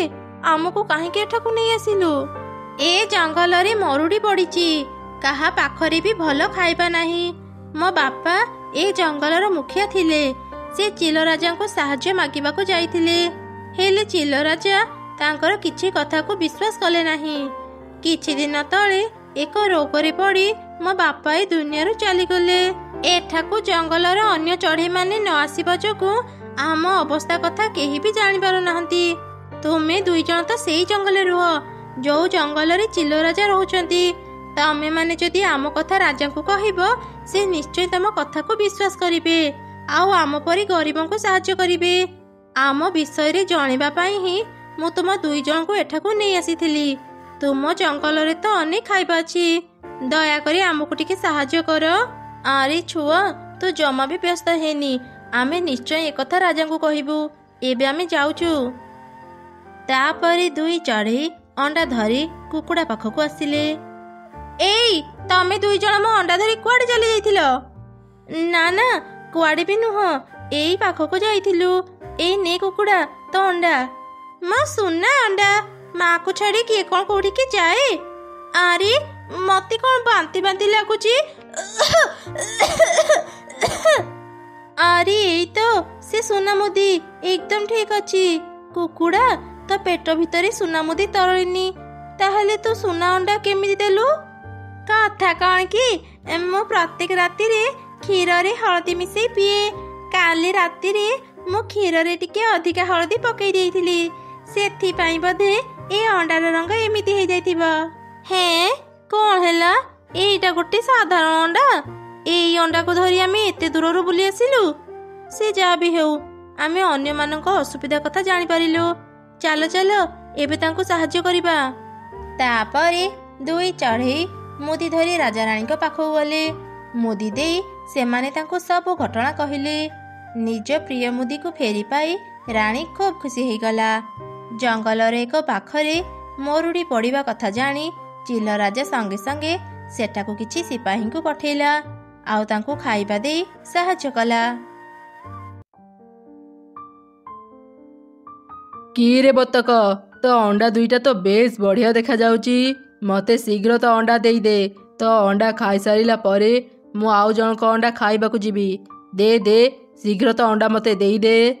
ଏ ଦୁଷ୍ଟ ଶିଆଳ, ତୁ ଆଜି ପୁଣି ଚାଲି ଆସିଲୁ। ମୁଁ ତତେ ଆଜି ମୋ ଅଣ୍ଡା ଦେବିନି, ତୁ ଚାଲି ଯା ଏଠୁ। ତୁ ଯେତିକି ବଡ଼ ନୁହଁ ସେତିକି ବଡ଼ କଥା କହୁଛୁ। ତୁ ମତେ ତ ଅଣ୍ଡା ଦେ କି ନ ଦେ, ମୁଁ ତ ଆଜି ତ ଅଣ୍ଡା ଖାଇକି ରହିବି। ତୋର ସାହସ ଥିଲେ ମତେ ଅଟକା। ଏମିତି କହି ଦୁଷ୍ଟ ଶିଆଳ ଜୋର କରି ବତକର ଦୁଇ ଅଣ୍ଡା ଖାଇଦେଲା। ବତକ ଭୟରେ ପାଣି ଭିତରକୁ ଚାଲିଗଲା। ଆରେ ବା, ତ ଅଣ୍ଡା ଦୁଇଟା ଭାରି ସ୍ୱାଦିଷ୍ଟ ଥିଲା। ମୁଁ ଏବେ ଯାଉଛି, ତୁ ଶୀଘ୍ର ଆଉ ଦୁଇଟା ଅଣ୍ଡା ଦେ, ମୁଁ ଆସି ତୋର ସେ ଅଣ୍ଡାକୁ ବି ଖାଇଦେବି। ତାପରେ ଦୁଷ୍ଟ ଶିଆଳ ସେଠାରୁ ଚାଲିଗଲା। ମା ବତକଟି କହିଲା, ମୁଁ ଯେବେ ବି ଅଣ୍ଡା ଦେଉଛି, ଏ ଦୁଷ୍ଟ ଶିଆଳ ଆସି ପ୍ରତିଥର ମୋ ଅଣ୍ଡା ଖାଇଦଉଛି। ଏମିତି ଯଦି ଚାଲିବ, ମୁଁ କେବେ ବି ମା ଡାକ ଶୁଣିପାରିବିନି। ନା, ମୁଁ ଏ ଜାଗାରେ ଆଉ ଅଣ୍ଡା ଦେବିନି। ଚାଲ ଏକ ସୁରକ୍ଷିତ ଜାଗା ଖୋଜିବି। ଏମିତି ଚିନ୍ତା କରି ବତକ ଏକ ସୁରକ୍ଷିତ ଜାଗା ଖୋଜିବା ପାଇଁ ଆଗକୁ ଗଲା। ଅନେକ ସମୟ ଖୋଜିଲା ପରେ ସେ ଏକ ଜାଗା ଦେଖିଲା। ଜାଗାଟିର ଚାରିପାଖ ଅନେକ ଗଛ ଲତାରେ ଭର୍ତ୍ତି ଥିଲା। ଏ ଜାଗାକୁ ଦେଖି ଲାଗୁଛି ଶିଆଳ ଏଠାକୁ ଆସୁନଥିବ। ଅଣ୍ଡା ଦେବା ପାଇଁ ଏଇଟା ସଠିକ ଜାଗା। ସେଦିନ ଠାରୁ ବତକ ସେଇଠି ଏକ ବସା ବନେଇ ରହିଲା। ସେ ଗୋଟେ ଅଣ୍ଡା ଦେଲା। ତାପରେ ସେ ଖାଇବା ଖୋଜିବାକୁ ଚାଲିଗଲା। ଖାଇବା ଖାଇସାରି ସେ ତା ବସାକୁ ଫେରିବା ସମୟରେ ରାସ୍ତାରେ ଏକ ଅଣ୍ଡା ପଡ଼ିଥିବାର ଦେଖିଲା। ଆରେ ଆରେ, ଏ ଅଣ୍ଡା ଏଠାକୁ କୋଉଠୁ ଆସିଲା? ମୁଁ ଯେତେବେଳେ ରାସ୍ତା ଦେଇ ଗଲି, ସେତେବେଳେ ତ ଏ ଅଣ୍ଡା ଏଠି ନଥିଲା। ଅଣ୍ଡାକୁ ଯଦି ଏମିତି ଛାଡ଼ି ଚାଲିଯିବି, କେହି ହିଂସ୍ର ଜନ୍ତୁ ୟାକୁ ଖାଇଦେବ। ନା ନା, ମୁଁ ଏ ଅଣ୍ଡାକୁ ମୋ ସାଙ୍ଗରେ ନେଇଯାଏ। ମୁଁ ମୋ ଅଣ୍ଡା ସହ ଏ ଅଣ୍ଡାର ବି ଯତ୍ନ ନେବି, ଆଉ ଦେଖିବି ଏ ଅଣ୍ଡାରୁ କୋଉ ଛୁଆ ବାହାରୁଛି। ଏମିତି କହି ବତକ ସେ ଅଣ୍ଡା ନେଇ ନିଜ ବସାକୁ ଚାଲିଗଲା। ସେ ରାତିରେ ଆଉ ଏକ ଅଣ୍ଡା ଦେଲା। ଆରେ ବା, ମୁଁ ଆଉ ଏକ ଅଣ୍ଡା ଦେଲି। ଏବେ ମୁଁ ଏ 3ଟି ଅଣ୍ଡାର ଖୁବ୍ ଯତ୍ନ ନେବି। ଏମିତି ଚିନ୍ତା କରି ସେ ବତକ 3ଟି ଅଣ୍ଡାର ଖୁବ୍ ଯତ୍ନ ନେଲା। ଦିନ ସାରା ସେ ତାର ଅଣ୍ଡା ଗୁଡ଼ିକୁ ଜଗି ରହୁଥିଲା। ଯେତେବେଳେ ତାକୁ ଭୋକ ଲାଗୁଥିଲା ସେ ପାଖ ନଦୀରୁ ମାଛ ଖାଇ ଆସୁଥିଲା। ଏହିପରି ବେଶ କିଛି ଦିନ ବିତିଗଲା। ବତକ ଅଣ୍ଡାରୁ ସୁନ୍ଦର ସୁନ୍ଦର 2ଟି ଛୁଆ ବାହାରିଲେ। ଏତେ ଦିନ ପରେ ଯାଇ ମୁଁ ମା ଡାକ ଶୁଣିପାରିବି। ଭଗବାନଙ୍କ କୃପାରୁ ମୋ ଅଣ୍ଡାରୁ ଛୁଆ ବାହାରିଗଲେ। ହେଲେ ରାସ୍ତାରୁ ପାଇଥିବା ଏ ଅଣ୍ଡାରୁ ଏ ଯାଇ ଛୁଆ କାହିଁକି ବାହାରିଲାନି? ମା ବତକର କଥା ସରିଛି କି ନାହିଁ, ସେ ଅଣ୍ଡା ଭିତରୁ ଏକ କୁମ୍ଭୀର ଛୁଆ ବାହାରିଲା। ଆରେ କଣ ଏ ଅଣ୍ଡା ଭିତରୁ କୁମ୍ଭୀର ଛୁଆ ବାହାରିଲା? ଏବେ ତ କୁମ୍ଭୀର ଛୁଆ ମୋ ଛୁଆଙ୍କୁ ଖାଇଦେବ। ମୁଁ ଏ କଣ କଲି? ବିପଦକୁ ମୋ ଘରକୁ ନେଇ ଆସିଲି। ଅଣ୍ଡାରୁ ବାହାରିଲା ପରେ କୁମ୍ଭୀର ଛୁଆ ବତକକୁ ମା ମା ବୋଲି ଡାକିଲା। ମା ମା, ମତେ ଭାରି ଭୋକ ଲାଗୁଛି, କିଛି ଖାଇବାକୁ ଦିଅ। ଆରେ ଆରେ, କୁମ୍ଭୀର ଛୁଆ ତ ମତେ ମା ମା କହୁଛି। ମୁଁ ତ ଭାବିଥିଲି ୟାକୁ ଘରୁ ବାହାର କରିଦେବି, ହେଲେ ତା ପାଟିରୁ ମା ଡାକ ଶୁଣିଲା ପରେ କାହିଁକି କେଜାଣି ତାକୁ ଘରୁ ବାହାର କରିବାକୁ ଇଚ୍ଛା ହେଉନି। ମା ବତକଟି ଏପରି କହୁଥିବା ସମୟରେ ତାର 2 ଛୁଆ ତାକୁ କହିଲେ, ମା ୟାକୁ ଘରୁ ବାହାର କରିଦିଅ। ଇଏ ଆମ ଭଳି ଦେଖାଯାଉନି, ଶୀଘ୍ର ୟାକୁ ଘରୁ ବାହାର କର। ହଁ ମା, ମୋ ଭଉଣୀ ଠିକ କହିଛି। ଏ ଛୁଆକୁ ଆମ ସାଙ୍ଗରେ ରଖନି, ତାକୁ ଘରୁ ବାହାର କରିଦିଅ। ଚୁପ୍ କର ତମେ 2 ଜଣ। ଏ ଛୁଆଟି ମତେ ମା ଡାକିଲା। ତମେ ମାନେ ଯେମିତି ମୋ ଛୁଆ, ସେ ବି ମୋ ଛୁଆ। ତମମାନଙ୍କୁ ଭୋକ ଲାଗିଥିବ, ଏଇଠି ଚୁପଚାପ ବସ, ଜମା ବି ଦୁଷ୍ଟ ହେବନି। ମୁଁ ଯାଉଛି ନଦୀରୁ କିଛି ମାଛ ନେଇ ଆସିବି। ଏମିତି କହି ମା ବତକ ନଦୀକୁ ଚାଲିଗଲା। ସେପଟେ ଶିଆଳ ବତକକୁ ଖୋଜି ଖୋଜି ସେ ଜାଗାରେ ପହଞ୍ଚି ସାରିଥିଲା। ସେ ଗଛ ପଛପଟେ ଲୁଚି ବତକ ଆଉ ତା ଛୁଆର ସବୁ କଥା ଶୁଣୁଥିଲା। ଆଚ୍ଛା, ଏଇ ବତକ ତାହେଲେ ଏଇଠି ଲୁଚିଛି, ଆଉ ମୁଁ ତାକୁ ପୁରା ଜଙ୍ଗଲରେ ଖୋଜୁଛି। ତା ଅଣ୍ଡାରୁ ଛୁଆ ବାହାରି ସାରିଲାଣି। ବତକ ଆସିବା ପୂର୍ବରୁ ମୁଁ ତାର 2 ଛୁଆଙ୍କୁ ଖାଇଦେବି। ସାଙ୍ଗରେ ଗୋଟେ କୁମ୍ଭୀର ଛୁଆ ବି ଅଛି, ଆଜି ମୁଁ ତାକୁ ବି ଖାଇବି। ଏମିତି କହି ଶିଆଳ ତୁରନ୍ତ 2 ବତକ ଛୁଆଙ୍କ ପାଖକୁ ଗଲା। ଏଇ ଯେ ଛୁଆମାନେ, ଏବେ ମରିବା ପାଇଁ ପ୍ରସ୍ତୁତ ହେଇଯାଅ। ମୁଁ ଏବେ ତମମାନଙ୍କୁ ଖାଇବି। ଆମେ ତମର କଣ କ୍ଷତି କରିଛୁ? ତୁମେ ଆମକୁ କାହିଁକି ଖାଇବ? ଏତେ କଥା ଜାଣି ତମେମାନେ କଣ କରିବ? ତମେ 2 ଜଣ ଆଜି ମୋ ପେଟକୁ ଯିବ। ଏବେ କୁହ, 2 ଜଣଙ୍କ ଭିତରୁ କିଏ ଆଗ ମରିବ? ଶିଆଳର କଥା ଶୁଣି 2 ବତକ ଛୁଆ ଖୁବ୍ ଡରିଗଲେ। ବଡ଼ ବତକ ଛୁଆଟି କହିଲା, ତୁମେ ମତେ ଖାଇଦିଅ, ମୋ ଭଉଣୀକୁ ଛାଡ଼ି ଦିଅ। ନା ନା, ତୁମେ ଭାଇର କିଛି କ୍ଷତି କରନି, ତୁମେ ମତେ ଖାଇଦିଅ। 2 ଭାଇ ଭଉଣୀଙ୍କ ଭିତରେ ଏତେ ଭଲ ପାଇବା ଦେଖି କୁମ୍ଭୀର ଛୁଆଟି କହିଲା, ନା, ତୁମେ ମତେ ଖାଇଦିଅ, ମୋ ଭାଇ ଭଉଣୀକୁ ଛାଡ଼ି ଦିଅ। ସେତେବେଳକୁ ମା ବତକ ମାଛ ଧରି ସେଠି ପହଞ୍ଚିଗଲା। ଏ ଦୁଷ୍ଟ ଶିଆଳ, ତୁ ପୁଣି ଏଠାକୁ ଆସିଗଲୁ? ଏତେ କଷ୍ଟରେ ମୁଁ ତୋଠୁ ଲୁଚି ଏ ଜାଗାରେ ଅଣ୍ଡା ଦେଲି, ମୋ ଛୁଆଙ୍କର କିଛି କ୍ଷତି କରିନି କହୁଛି। ତୁ ଏ ଠିକଣା କେମିତି ପାଇଲୁ? ହା ହା ହା, ମୁଁ ହେଉଛି ଶିଆଳ। ଏ ଜଙ୍ଗଲର ସବୁ ଜାଗାକୁ ମୁଁ ଜାଣିଛି। ତୁ କଣ ଭାବିଥିଲୁ ମୋଠୁ ଲୁଚି ତୁ ତ ଛୁଆଙ୍କ ସହ ଖୁସିରେ ରହିବୁ? ଏବେ ଦେଖ ମୁଁ ତ ଛୁଆଙ୍କୁ କେମିତି ଖାଇବି। ନା ନା, ମୋ ଛୁଆଙ୍କୁ ତ ଖାଆନି। ତତେ ଯଦି ଭୋକ ଲାଗୁଛି ତୁ ମତେ ଖାଇଦେ, ମୋ ଛୁଆଙ୍କର କିଛି କ୍ଷତି କରନି। ନା ନା ନା, ମୁଁ ତତେ ଖାଇବିନି। ମୁଁ ତୋର କଅଣିଆ ଛୁଆଙ୍କୁ ଖାଇବି। ବହୁତ ଦିନରୁ ମୁଁ ଛୋଟ ଛୁଆ ମାଂସ ଖାଇନି। ଶିଆଳ ଏପରି କହୁଥିବା ସମୟରେ ଏକ ବଡ଼ କୁମ୍ଭୀର ସେଠାକୁ ଚାଲି ଆସିଲା। ସେ କୁମ୍ଭୀର ଛୁଆର ମା ଥିଲା। ଆରେ ଏ ଦୁଷ୍ଟ ଶିଆଳ, ତୁ ମୋ ଛୁଆ ଖାଇବାକୁ ଚେଷ୍ଟା କରୁଛୁ? ଏବେ ଦେଖ ମୁଁ ତୋର କଣ ଅବସ୍ଥା କରିବି। ଆରେ ଆରେ, ଏତେ ବଡ଼ କୁମ୍ଭୀର କୋଉଠୁ ଆସିଲା? ମୁଁ ଶୀଘ୍ର ଏ ଜାଗା ଛାଡ଼ି ଚାଲିଯାଏ, ନହେଲେ କୁମ୍ଭୀର ମତେ ଖାଇଦେବ। ଏମିତି ଡରି ଶିଆଳ ସେ ଜାଗା ଛାଡ଼ି ଚାଲିଯିବାକୁ ଚେଷ୍ଟା କଲା। ମା କୁମ୍ଭୀର ତା ଲାଞ୍ଜ କାମୁଡ଼ି ଧରିଲା। ଶିଆଳର ଲାଞ୍ଜ କଟିଗଲା। ଶିଆଳ ତାର ଅଧା କଟା ଲାଞ୍ଜ ଧରି ତୁରନ୍ତ ସେ ଜାଗା ଛାଡ଼ି ଚାଲିଗଲା। ତୁମକୁ ବହୁତ ବହୁତ ଧନ୍ୟବାଦ ବତକ ଭଉଣୀ। ଆଜି ତୁମ ପାଇଁ ମୁଁ ମୋ ଛୁଆକୁ ଫେରି ପାଇଲି। କୁମ୍ଭୀର ଭଉଣୀ, ମୁଁ ତୁମ ଅଣ୍ଡାକୁ ରାସ୍ତାରେ ପଡ଼ିଥିବାର ଦେଖିଲି, ସେଥିପାଇଁ ମୋ ସାଙ୍ଗରେ ନେଇ ଆସିଲି। ଅଣ୍ଡାରୁ ବାହାରିଲା ପରେ ତମ ଛୁଆ ମୋତେ ମା ଡାକୁଛି। ତମେ ଚାହିଁଲେ ଏବେ ତମ ଛୁଆକୁ ତମ ସାଙ୍ଗରେ ନେଇପାରିବ। ବତକ ଭଉଣୀ, ଆମେ ଗଲା ପରେ ଏ ଦୁଷ୍ଟ ଶିଆଳ ତୁମର କ୍ଷତି କରିପାରେ। ମୁଁ ତୁମକୁ ସାହାଯ୍ୟ କରିବାକୁ ଚାହୁଁଛି। ତୁମେ ମୋ ସାଙ୍ଗରେ ଚାଲ। ନଦୀ ପାଖରେ ଏକ ଭଲ ଜାଗା ଅଛି। ତୁମେ ସେଠି ତୁମ ଛୁଆଙ୍କ ସହ ରହିପାରିବ। ସେଠି ଦୁଷ୍ଟ ଶିଆଳ ପାଖରୁ ମୁଁ ତୁମକୁ ରକ୍ଷା କରିପାରିବି। ମା ବତକ ବି ଏକଥାରେ ରାଜି ହେଇଗଲା। ସେବେଠାରୁ କୁମ୍ଭୀର ଘର ପାଖରେ ବତକ ବି ଘର କରି ରହିଲା, ଯାହାଫଳରେ ସେ ଦୁଷ୍ଟ ଶିଆଳ ତାଙ୍କର ଆଉ କ୍ଷତି କରିପାରିଲାନି। ଜଙ୍ଗଲ ପାଖରେ ଗୋଟିଏ ବଡ଼ ନଦୀ ଥିଲା। ଦିନେ ସେ ନଦୀ ପାଖ ରାସ୍ତା ଦେଇ ଗୋଟିଏ ଶିଆଳ ଯାଉଥିଲା। ସେତେବେଳେ ନଦୀରୁ ଗୋଟିଏ କୁମ୍ଭୀର ବାହାରି ଶିଆଳକୁ କହିଲା, ଆରେ ଶିଆଳ ଭାଇ, କେମିତି ଅଛ? ମୁଁ ଭଲ ଅଛି କୁମ୍ଭୀର ଭାଇ। ଆଉ ତମର କ'ଣ ଖବର କୁହ? କ'ଣ ଆଉ କହିବି ଶିଆଳ ଭାଇ, ନଦୀରେ ଆଉ ମାଛ ନାହାନ୍ତି। ଖାଇବା ଖୋଜିବା ପାଇଁ ମୋତେ ବହୁତ କଷ୍ଟ କରିବାକୁ ପଡ଼ୁଛି। ଏଇ ପାଖରେ ଗୋଟିଏ ବଡ଼ ପଡ଼ିଆ ଖାଲି ଅଛି। ମୁଁ ଭାବୁଥିଲି ସେଠି କିଛି ଚାଷ କରିବି।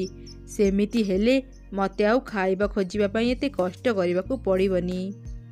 ମୋର ବି ତ ତମ ଭଳି ଏକା ସମସ୍ୟା। ଚାଷ କରିବାକୁ ଭାବିଛ ଯଦି ଆଉ ଡେରି କାହିଁକି କରୁଛ?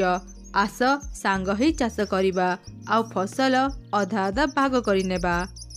ଆରେ ଧନ୍ୟବାଦ ଧନ୍ୟବାଦ ଶିଆଳ ଭାଇ। ଏଥିରେ ଧନ୍ୟବାଦ ଦେବାର କ'ଣ ଅଛି?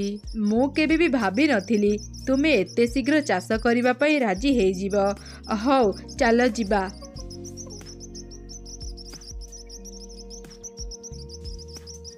ଏମିତି କିଛି ଦିନ ବିତିଗଲା। ପ୍ରଥମେ ଶିଆଳ ଆଉ କୁମ୍ଭୀର ଆଳୁ ଚାଷ କଲେ। ଆଳୁଗୁଡ଼ିକ ମାଟି ତଳେ ଥାଏ, ଆଉ ତାର ଗଛ ମାଟି ଉପରେ ଥାଏ। ଏକଥା କୁମ୍ଭୀର ଜାଣିନଥିଲା। ସେ ଭାବିଥିଲା ଆଳୁ ଗଛରେ ଫଳେ। କୁମ୍ଭୀର ବେଶୀ ଭାଗ ନେବାକୁ ଚାହୁଁଥିଲା।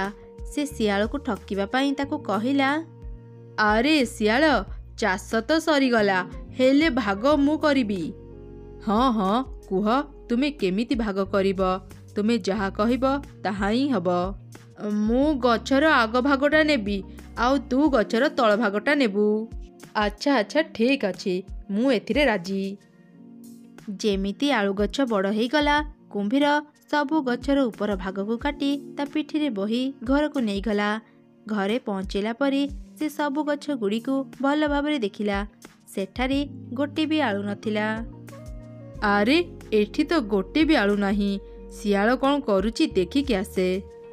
କୁମ୍ଭୀର ଚାଷ କରିଥିବା ଜାଗାକୁ ଯାଇ ଦେଖିଲା ଶିଆଳ ତା ପିଠିରେ ଆଳୁ ବୋହି ନେଇ ଯାଉଛି। ଆରେ ମୁଁ ତ ଶିଆଳକୁ ଠକିବି ବୋଲି ଭାବିଥିଲି, ହେଲେ ମୁଁ ତ ନିଜେ ଠକାମିରେ ପଡ଼ିଗଲି।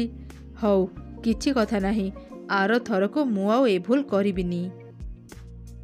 କିଛି ଦିନ ପରେ କୁମ୍ଭୀର ଆଉ ଶିଆଳ ମିଶି ଧାନ ଚାଷ କଲେ। କୁମ୍ଭୀର ମନରେ ଚିନ୍ତା କଲା, ନା ନା, ଏଥର ସେଭଳି ଭୁଲ ହେବନି। ଆରେ ଶିଆଳ ଭାଇ, ମୁଁ ଏଥର ଗଛର ଉପର ଭାଗକୁ ନେବିନି। ତୁମେ ଆଗଟା ନେଇଯାଅ, ମୁଁ ଗଛର ତଳ ଭାଗଟା ନେବି। ହଉ ଠିକ୍ ଅଛି, ମୁଁ ଏଥିରେ ରାଜି। ସେମାନଙ୍କ କଥା ଅନୁସାରେ ଶିଆଳ ଧାନ ଗଛର ଆଗ ଭାଗକୁ କାଟି ତା ସାଙ୍ଗରେ ନେଇଗଲା। କୁମ୍ଭୀର ମନେ ମନେ ବହୁତ ଖୁସି। ଶିଆଳ ଯିବା ପରେ କୁମ୍ଭୀର ମାଟିକୁ ଖୋଳି ଚାରିଆଡ଼େ ଦେଖିଲା। ତଳେ ସେ କିଛି ବି ପାଇଲାନି। ଯା, ଏଥର ବି ଠକିଗଲି।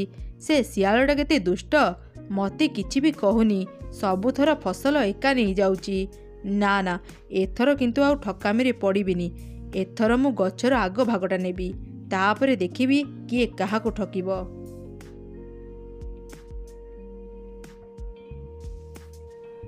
ତାପରେ ସେମାନେ ଆଖୁ ଚାଷ କଲେ। କୁମ୍ଭୀର ତ ଭାଗ ହେବା ଦିନକୁ ଅପେକ୍ଷା କରିଥିଲା। ଯେମିତି ଆଖୁ ଗଛ ଟିକେ ବଡ଼ ହେଲା, କୁମ୍ଭୀର ଆଖୁ ଗଛର ଉପର ଭାଗକୁ କାଟି ତା ସାଙ୍ଗରେ ନେଇଗଲା। ଆଉ ଶିଆଳ ମନ ଖୁସିରେ ଆଖୁ ଖାଇବାକୁ ଲାଗିଲା। କୁମ୍ଭୀର ଘରେ ପହଞ୍ଚି ଦେଖିଲା ତା ଭାଗରେ ଗୋଟେ ବି ଆଖୁ ନାହିଁ। ଧେତ୍, ଏଥର ବି ମୁଁ କିଛି ଫସଲ ପାଇଲିନି। ମୁଁ ତ ପାଣିରେ ରହିବା ଜନ୍ତୁ। ଏ ଚାଷବାସ ମୋ ଦ୍ୱାରା ହେବନି। ଏମିତି ଯଦି ଚାଲିବ, ଶିଆଳ ମୋତେ ସବୁଥର ବୋକା ବନଉଥିବ। ଯାଏ ଶିଆଳ ପାଖକୁ। ଏମିତି ଭାବି କୁମ୍ଭୀର ଶିଆଳ ପାଖକୁ ଗଲା। ଆରେ ଶିଆଳ, ମୁଁ ପାଣିରେ ରୁହେ ବୋଲି ଚାଷ ଉପରେ ମୋର ଏତେ ଜ୍ଞାନ ନାହିଁ। ତା ବୋଲି କ'ଣ ତୁ ମୋତେ ଏତେ ଠକିବୁ? ମୁଁ ଆଉ ତୋ ସହ ମିଶି ଚାଷ କରିବିନି। ତୋ ଚାଷ ତୁ ନିଜେ କର। ମୋ ପାଇଁ ମୋ ପାଣି ଭଲ। ମୁଁ ଯାଉଛି। ଏମିତି କହି କୁମ୍ଭୀର ଶିଆଳ ସାଙ୍ଗରେ ତା ସମ୍ପର୍କ ଭାଙ୍ଗି ସେଠାରୁ ଚାଲିଗଲା।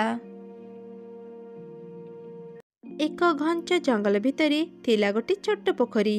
ଥରେ ରାତିରେ ନଦୀ ବଢ଼ି ହେବାରୁ ଜଙ୍ଗଲ ସାରା ପାଣି ଖେଳିଗଲା। ସେଇ ନଦୀ ପାଣିରେ ଭାସି ଭାସି ଗୋଟିଏ ଛୁଆ କୁମ୍ଭୀର ସେ ଛୋଟ ପୋଖରୀକୁ ଚାଲି ଆସିଲା। ସେତେବେଳକୁ ବହୁତ ରାତି ହେଇଯାଇଥିଲା।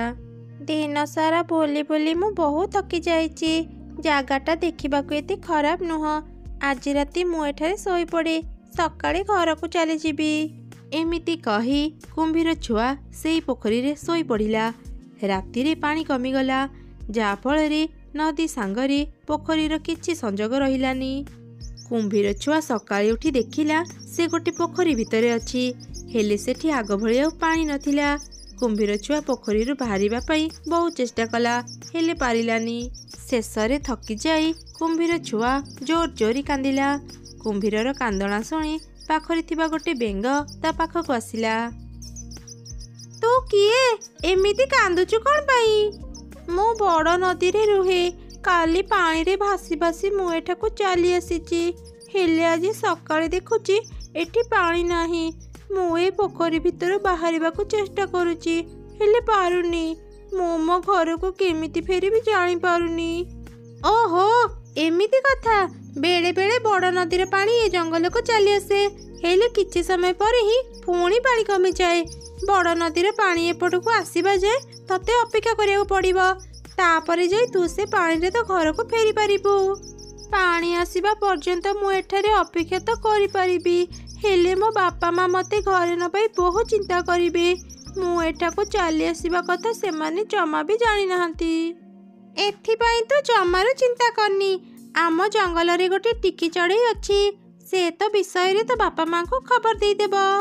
ଏମିତି ବେଙ୍ଗ ଟିକି ଚଢ଼େଇକୁ ଡାକିଲା। ଟିକି ଚଢ଼େଇ ସେଠାକୁ ଆସିଲା। ବେଙ୍ଗ ତାକୁ କୁମ୍ଭୀରର ସବୁ କଥା କହିଲା। ଆରେ ଆରେ, ଏ କୁମ୍ଭୀର ଛୁଆଟା ତ ବହୁତ ବିପଦରେ ପଡ଼ିଯାଇଛି। ନଦୀର ପାଣି ଆଉ 2 ଦିନ ପରେ ଏପଟକୁ ଆସିବ। ଆରେ କୁମ୍ଭୀର ଛୁଆ, ତୁ ଆଉ 2 ଦିନ ଏଇ ପୋଖରୀରେ ରହିବୁ, ତାପରେ ଯାଇ ତୁ ତ ଘରକୁ ଫେରି ପାରିବୁ। କୁମ୍ଭୀର ଛୁଆ ତା ବାପା ମାଙ୍କୁ ବହୁତ ମନେ ପକାଉଛି। ଆରେ ଟିକି ଚଢ଼େଇ, ତୁ ଟିକେ ତା ବାପା ମାଙ୍କ ପାଖକୁ ଯାଇ ତା ବିଷୟରେ ସେମାନଙ୍କୁ କହିଦେ, ନହେଲେ ସେମାନେ ତାଙ୍କ ଛୁଆ ପାଇଁ ବହୁତ ବ୍ୟସ୍ତ ହେଉଥିବେ। ଠିକ୍ ଅଛି, ମୁଁ ଏବେ ହିଁ ଯାଉଛି। କୁମ୍ଭୀର ଛୁଆର ବାପା ମାଙ୍କୁ ତା ବିଷୟରେ କହିଦେବି। ଏମିତି କହି ଟିକି ଚଢ଼େଇ ବଡ଼ ନଦୀକୁ ଗଲା ଆଉ କୁମ୍ଭୀରକୁ ଡାକିଲା। କିଏ ତୁ? ମୋତେ କାହିଁକି ଡାକୁଛୁ? ଆଜି ମୁଁ ତୋର କିଛି କଥା ଶୁଣିପାରିବିନି। ମୋ ମନ ଆଜି ଭଲ ନାହିଁ। ମୁଁ କାଲିରୁ ମୋ ପୁଅକୁ ପାଉନି। ମୁଁ ତମ ପୁଅ ବିଷୟରେ ହିଁ କହିବା ପାଇଁ ଏଠାକୁ ଆସିଛି। ମୋ ପୁଅ ବିଷୟରେ? କୋଉଠି ଅଛି ମୋ ପୁଅ? ସେ କେମିତି ଅଛି? ଚଢ଼େଇ ଆଉ କୁମ୍ଭୀରର ପାଟି ଶୁଣି ବହୁତ ଗୁଡ଼ିଏ କୁମ୍ଭୀର ପାଣି ଉପରକୁ ଚାଲି ଆସିଲେ। ମୋ ପୁଅର କ'ଣ ହେଇଛି? ମୋତେ ଶୀଘ୍ର କୁହ, ସେ ଭଲ ଅଛି ତ? ହଁ ହଁ, ମୁଁ କହୁଛି। ସେ କାଲି ରାତିରେ ନଦୀ ପାଣିରେ ଭାସି ଭାସି ଜଙ୍ଗଲରେ ଥିବା ସେ ଛୋଟ ପୋଖରୀକୁ ଚାଲି ଯାଇଛି। ସକାଳେ ପାଣି କମିଯିବାରୁ ସେ ଏଠାକୁ ଆସିପାରିଲାନି। ତମ ଛୁଆ ସେ ପୋଖରୀ ଭିତରେ ଭଲରେ ଅଛି। ଜଙ୍ଗଲର ସବୁ ପଶୁପକ୍ଷୀ ତାର ଯତ୍ନ ନେଉଛନ୍ତି। ତମେମାନେ ତା କଥା ଚିନ୍ତା କରନି। ପାଣି ବଢ଼ିଲେ ସେ ପୁଣି ଘରକୁ ଫେରି ଆସିବ। କାଲିଠୁ ଆମ କାହାରି ମନ ଭଲ ନଥିଲା। ପୁଅର ହାଲଚାଲ ଶୁଣି ଟିକେ ଚିନ୍ତା ଦୂର ହେଲା। ସେ ଏବେ ବହୁତ ଛୋଟ, ତମେମାନେ ତାର ଧ୍ୟାନ ରଖିବ। ସେଥିପାଇଁ ତମେମାନେ ଜମାରୁ ଚିନ୍ତା କରନି, ସେ ଭଲରେ ଅଛି। ଏମିତି କଥା ହେଇ ଚଢ଼େଇ ପୁଣି ଥରେ ଜଙ୍ଗଲକୁ ଫେରିଲା। ସେ କୁମ୍ଭୀର ଆଉ ବେଙ୍ଗକୁ ସବୁ ଘଟଣା ଜଣେଇଲା। ଧନ୍ୟବାଦ ଟିକି ଚଢ଼େଇ, ମୁଁ ତୋର ଏଇ ଉପକାର କେବେ ବି ଭୁଲିବିନି। ତୁ ମୋ ପାଇଁ ବହୁତ କଷ୍ଟ କରିଛୁ। ଆରେ ଏଥିରେ କଷ୍ଟ କ'ଣ? ତୁ ଆମର ନୂଆ ସାଙ୍ଗ, ତୋ ପାଇଁ ଆମେ ଏତିକି ତ କରିପାରିବୁ। ତୁ ବହୁତ ଦୁର୍ବଳ ଦେଖାଯାଉଛୁ। ତୁ କିଛି ଖାଇଛୁ କି ନାହିଁ? ନା ସାଙ୍ଗ, ମୁଁ କାଲିରୁ କିଛି ବି ଖାଇନି। ଆରେ ବେଙ୍ଗ, ଆମେ କୁମ୍ଭୀରକୁ କ'ଣ ଖାଇବାକୁ ଦେବା? ତା ଆକାର ବହୁତ ବଡ଼, ଆମେ ଯାହା ଆଣିଲେ ବି ତା ପେଟ ପୁରିବନି। ହଁ, ତୁ ଠିକ୍ କହିଛୁ। ତୁ ଆମ ଶିଆଳ ସାଙ୍ଗ ପାଖକୁ ଯା, ତା ପାଖରେ ନିଶ୍ଚୟ କିଛି ନା କିଛି ଖାଇବା ଥିବ। ତାପରେ ଟିକି ଚଢ଼େଇ ଶିଆଳ ପାଖକୁ ଗଲା। ସେତେବେଳେ ଶିଆଳ ଗୋଟେ ଗଛ ତଳେ ଶୋଇଥିଲା। ଆରେ ସାଙ୍ଗ ଶିଆଳ, ଟିକେ ଉଠୁ, ତୋ ସହ ଗୋଟେ ଜରୁରୀ କଥା ଅଛି। କ'ଣ ହେଲା ଟିକି ଚଢ଼େଇ, ଆଜି ହଠାତ୍ ମୋ ପାଖକୁ ଆସିଲୁ? ଟିକି ଚଢ଼େଇ ଶିଆଳକୁ କୁମ୍ଭୀରର ସବୁ କଥା ଜଣେଇ କୁମ୍ଭୀର ଛୁଆ ପାଇଁ କିଛି ଖାଇବା ମାଗିଲା। ଆରେ ଆରେ, ଏଇଟା ତ ବହୁତ ବଡ଼ ସମସ୍ୟା। ଠିକ୍ ଅଛି ଟିକି ଚଢ଼େଇ, ତୁ ଚିନ୍ତା କରନି, ମୁଁ କୁମ୍ଭୀର ଛୁଆ ପାଇଁ କିଛି ଖାଇବାର ବ୍ୟବସ୍ଥା କରିକି ଯିବି। ଏବେ ତୁ ଯା।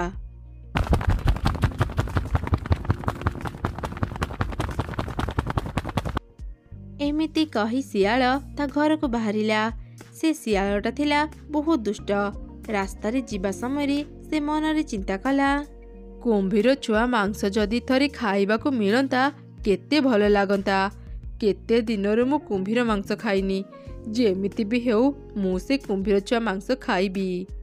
ମତେ ଆଗେ କୁମ୍ଭୀର ଛୁଆ ଆଉ ଟିକି ଚଢ଼େଇର ବିଶ୍ୱାସ ଜିତିବାକୁ ହେବ, ତାପରେ ଯାଇ ମୁଁ କିଛି କରିପାରିବି। ଏମିତି ଚିନ୍ତା କରି ଶିଆଳ ତା ସ୍ତ୍ରୀ ପାଖକୁ ଗଲା। ଆରେ ଲତା, କୁଆଡ଼େ ଗଲୁ? ମୁଁ ତୋ ପାଇଁ ଗୋଟେ ଖୁସି ଖବର ଆଣିଦେଇଛି। କ'ଣ ପାଇଛ ଯେ ଏତେ ଖୁସି ହେଉଛ? ଆଚ୍ଛା, ଗୋଟେ କଥା କହିଲୁ, ତୁ କେବେ କୁମ୍ଭୀର ଛୁଆ ମାଂସ ଖାଇଛୁ? ନା, ମୁଁ କେବେ ବି ଖାଇନି। କ'ଣ ତମେ କୁମ୍ଭୀର ଛୁଆ ମାଂସ ଆଣିଛ? କାଲି ରାତି ନଦୀ ପାଣିରେ ଗୋଟେ କୁମ୍ଭୀର ଛୁଆ ଭାସି ଭାସି ଜଙ୍ଗଲରେ ଥିବା ପୋଖରୀକୁ ଚାଲି ଆସିଛି। ଏମିତି ଶିଆଳ ତା ସ୍ତ୍ରୀକୁ ସବୁ ଘଟଣା ଜଣେଇଲା। କ'ଣ କହିଲ? ସେ କୁମ୍ଭୀର ଛୁଆ ସାଙ୍ଗରେ ଟିକି ଚଢ଼େଇ ଆଉ ବେଙ୍ଗ ସାଙ୍ଗ ହେଇସାରିଲେଣି। ଏବେ କ'ଣ ଆମକୁ ଆଉ ସେ କୁମ୍ଭୀର ଛୁଆ ମାଂସ ଖାଇବାକୁ ମିଳିବ? ଏ ଜଙ୍ଗଲର ରାଜା ହାତୀର ନିୟମ ତମେ କ'ଣ ଜାଣିନ? ଏ ଜଙ୍ଗଲରେ ରହୁଥିବା ପଶୁପକ୍ଷୀ କେହି କାହା ଉପରେ ଆକ୍ରମଣ କରିବେନି, କି ତାଙ୍କର ସାଙ୍ଗସାଥୀଙ୍କର ବି କିଛି କ୍ଷତି କରିବେନି। ଏ କୁମ୍ଭୀର ଛୁଆ ମାଂସ ଖାଇବାର ଇଚ୍ଛା ତମେ ଭୁଲିଯାଅ। ତମର ଏ ସ୍ୱପ୍ନ କେବେ ସତ ହବନି। ଆରେ ତୁ ରାଗୁଛୁ କ'ଣ ପାଇଁ? ମୋ ପାଖରେ ଗୋଟେ ଉପାୟ ଅଛି। ତୋ ପାଖରେ ଯଦି କିଛି ଖାଇବା ଅଛି ମତେ ଦେ। କୁମ୍ଭୀର ଛୁଆଟା ଭୋକିଲା ଅଛି।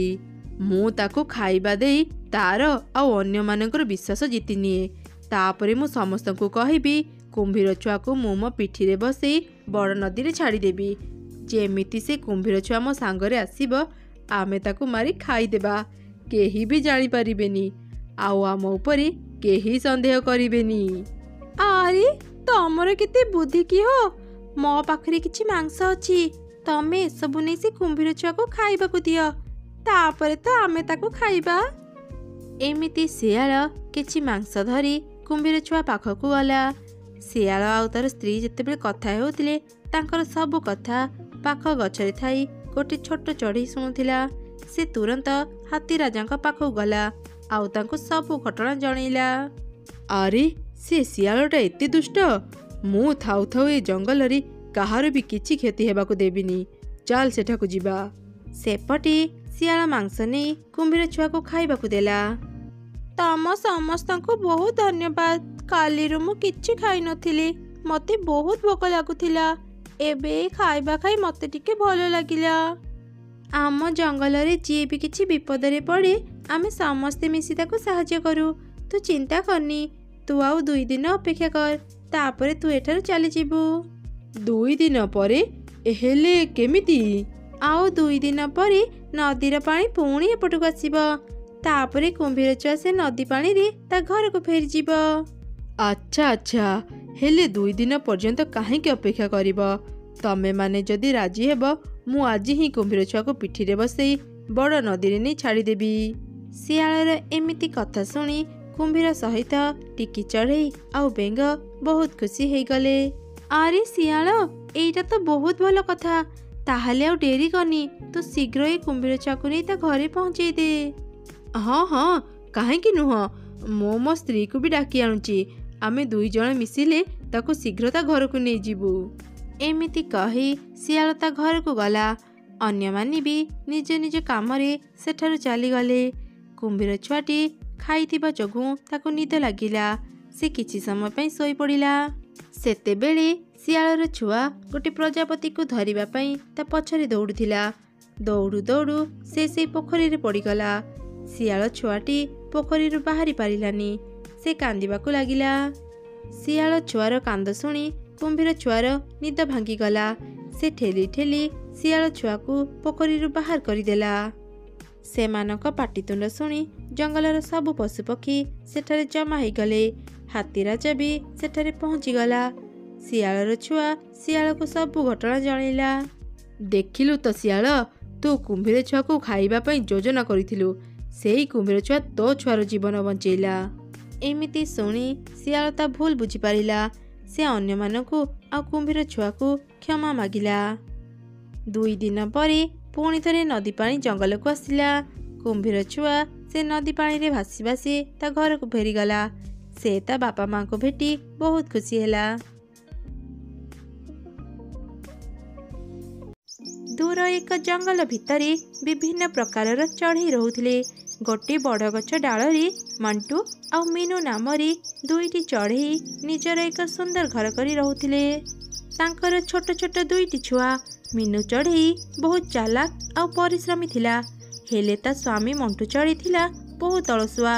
ଗୋଟେ ଦିନ ମିନୁ ଚଢ଼େଇ ମଣ୍ଟୁ ଚଢ଼େଇକୁ କହିଲା, ଆରେ ଶୁଣୁଛ, ମୁଁ ଯାଉଛି ଖାଇବା ଆଣିବାକୁ, ଫେରୁ ଫେରୁ ମୋର ଟିକେ ଡେରି ହେଇଯିବ। ହଁ ହଁ, ତୁ ଯା ଖାଇବା ଆଣିବୁ।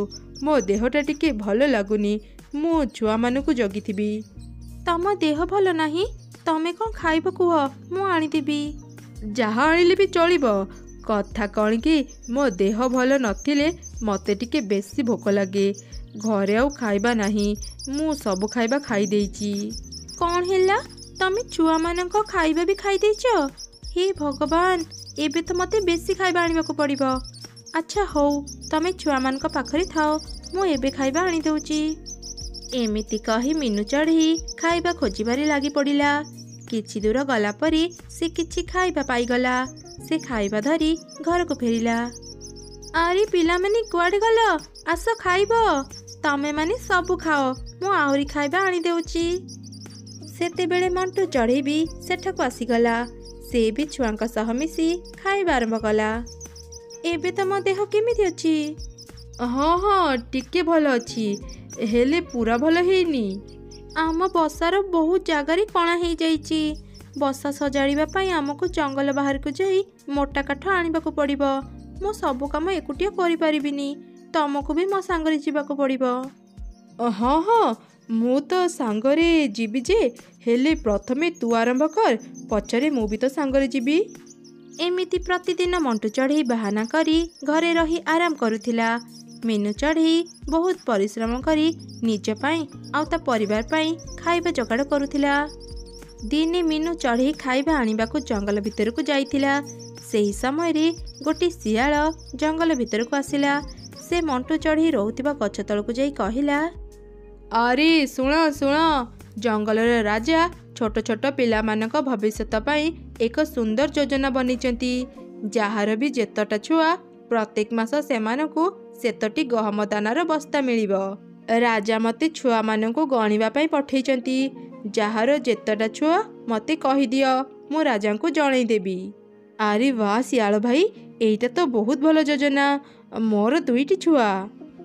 ଆଚ୍ଛା ତେବେ ସେମାନଙ୍କୁ ଟିକେ ତଳକୁ ଆଣ, ମୁଁ ସେମାନଙ୍କୁ ଗଣି ତାଙ୍କ ନାଁ ଲେଖିଦେବି। ମୁଁ ଟିକେ ପରେ ଆସୁଛି, ତମେ ସବୁ ତଳକୁ ଆସି ଲାଇନରେ ଛିଡ଼ା ହୁଅ। ଏମିତି କହି ଦୁଷ୍ଟ ବିଲୁଆ ସେଠାରୁ ଚାଲିଗଲା। ମଣ୍ଟୁ ଚଢ଼େଇ ବିଲୁଆର କଥାକୁ ସତ ଭାବି ଅନ୍ୟ ଚଢ଼େଇମାନଙ୍କୁ ବି ଏକଥା ଜଣେଇଦେଲା। ସେମାନେ ବି ମଣ୍ଟୁ କଥାରେ ରାଜି ହେଇ ନିଜ ନିଜ ଛୁଆଙ୍କୁ ଧରି ଗଛ ତଳେ ଆସି ଛିଡ଼ା ହେଲେ। କିଛି ସମୟ ପରେ ମିନୁ ଚଢ଼େଇ ଖାଇବା ଧରି ତା ବସାରେ ପହଞ୍ଚିଗଲା। ସେ ଛୁଆମାନଙ୍କୁ ତଳେ ଛିଡ଼ା ହେଇଥିବାର ଦେଖିଲା। ସେ ବସାରେ ଖାଇବା ରଖିଦେଇ ଛୁଆମାନଙ୍କ ପାଖକୁ ଗଲା। ଆରେ ଆରେ, ତମେ ଛୁଆମାନଙ୍କୁ ତଳକୁ କାହିଁକି ଆଣିଛ? ଛୁଆମାନେ ଠିକ୍ରେ ଉଡ଼ି ଶିଖିନାହାନ୍ତି। ଯଦି କେଉଁ ଜଙ୍ଗଲୀ ପଶୁ ଏଠାକୁ ଚାଲି ଆସିବ। ଆରେ ଏଠି କ'ଣ ଅନ୍ୟ ପକ୍ଷୀମାନଙ୍କର ଛୁଆ ବି ତଳେ ଅଛନ୍ତି? ଘଟଣା କ'ଣ? ସମସ୍ତେ ତଳେ କାହିଁକି ଛିଡ଼ା ହେଇଛ? ଆରେ ମିନୁ, ଆଜି ସକାଳେ ଶିଆଳ ଆସିଥିଲା। ସେ କହୁଥିଲା ଜଙ୍ଗଲର ରାଜା ଛୁଆମାନଙ୍କ ପାଇଁ ଏକ ସୁନ୍ଦର ସ୍ୱାସ୍ଥ୍ୟ ଯୋଜନା ବନେଇଛନ୍ତି। ଯାହାର ଯେତଟା ବି ଛୁଆ, ସେ ତାଙ୍କୁ ସେତଟା ଗହମ ଦାନାର ବସ୍ତା ଦେବେ। ଜଙ୍ଗଲର ରାଜା ଛୁଆମାନଙ୍କୁ ଗହମ ଦାନାର ବସ୍ତା ଦେବେ, ତା ବି ପୁଣି ଶିଆଳ ଦ୍ୱାରା? ମୋତେ କଥାଟା କିଛି ଠିକ୍ ଲାଗୁନି। ଚାଲ ପ୍ରଥମେ ଛୁଆଙ୍କୁ ନେଇ ବସାରେ ଛାଡ଼ିଦେବା, ତାପରେ ଏକଥା ସତ କି ମିଛ ଜାଣିବା। ଶିଆଳ ଆମକୁ ମିଛ କାହିଁକି କହିବ? ଛୁଆମାନଙ୍କ ଭବିଷ୍ୟତ କଥା ଆଉ କିଛି ସମୟ ଅପେକ୍ଷା କର, ଶିଆଳ ଆସୁ ଆମେ ତାକୁ ଏ ବିଷୟରେ ପଚାରିବା। ଶିଆଳ ମିଛ କହୁଛି କି ସତ କହୁଛି ତାହା ଜାଣିବା ପାଇଁ ମୋ ପାଖରେ ଗୋଟେ ଉପାୟ ଅଛି। ହେଲେ ପ୍ରଥମେ ଛୁଆମାନଙ୍କୁ ଘରକୁ ନେଇଯାଅ। ଏମିତି ମିନୁ ଚଢ଼େଇ ଅନ୍ୟ ଚଢ଼େଇମାନଙ୍କୁ ବି ତାଙ୍କ ଛୁଆଙ୍କୁ ସେଠାରୁ ନେଇଯିବାକୁ କହିଲା। ସେ ବି ତା ଛୁଆଙ୍କୁ ଧରି ବସାକୁ ଫେରିଆସିଲା। ତାପରେ ସେ ଶିଆଳ ରହୁଥିବା ଜଙ୍ଗଲ ଭିତରକୁ ଗଲା। ସେତେବେଳେ ସେ ଦେଖିଲା ଦୁଇ ବିଲୁଆ ନିଜ ଭିତରେ କଥା ହେଉଥିଲେ। ଆରେ ଜାଣିଛୁ, ମୋ ଯୋଜନା ସଫଳ ହେଇଛି। ଆଉ କିଛି ସମୟ ପରେ ସେ ମୂର୍ଖ ଚଢ଼େଇମାନେ ତାଙ୍କ ଛୁଆଙ୍କୁ ତଳକୁ ଆଣିବେ। ସ୍ୱାସ୍ଥ୍ୟ ଯୋଜନା ବାହାନାରେ ଆଜି ଆମେ ଜମେଇକି ଚଢ଼େଇ ମାଂସ ଖାଇବା। ଆରେ ବାଃ, ଏଇଟା ତ ବହୁତ ଖୁସିର କଥା। ଆଜି ତାହେଲେ ଚଢ଼େଇ ମାଂସ ଖାଇବାକୁ ମିଳିବ। ସେମାନଙ୍କର କଥା ଶୁଣି ଶିଆଳର ଚାଲାକିକୁ ମିନୁ ଚଢ଼େଇ ଭଲ ଭାବରେ ବୁଝିଗଲା। ସେ ତୁରନ୍ତ ନିଜ ଜଙ୍ଗଲକୁ ଚାଲି ଆସିଲା।